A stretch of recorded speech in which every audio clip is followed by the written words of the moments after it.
राजमाता बोलते. मातीच्या घरीतून स्वराज्य घडणारी आई आज तुमच्याशी बोलते. मी केवळ एक राजाची आई नव्हे तर मी विचारांची जननी आहे.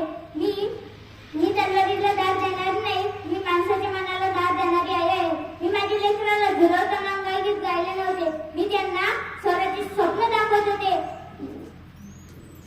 शुभा तुम्ही राजे होसाल असे मी नव्हते म्हणाले. शुभा तुम्ही जनतेचा राजा होसाल असे मी त्यांचे रक्त रुजवले. माझ्या डोळ्यात अश्रू होते पण मनात भीती नव्हती, कारण मला माहित होते जो मुलगा आईच्या शब्दांवर वाढतो तो कधीही गुलामी स्वीकारत नाही. शुभांना मी सांगितले की शत्रूंशी लढताना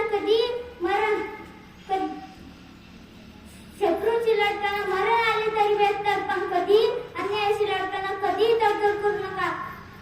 तुम्ही तलवार उचलता पण ती अब्रू लुटण्यासाठी नाही तर अब्रू वाचवण्यासाठी असली पाहिजे. शुभांना मी सांगितले की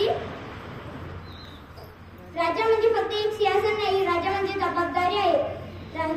प्रजेच्या डोळ्यातले पाणी पुसणे हेच खरे राजकारण आहे. शेवटी एवढेच म्हणे, जाधवांची कन्या भोसल्यांची सून, शुभांची माता भाग्यवंती अजून. धन्यवाद.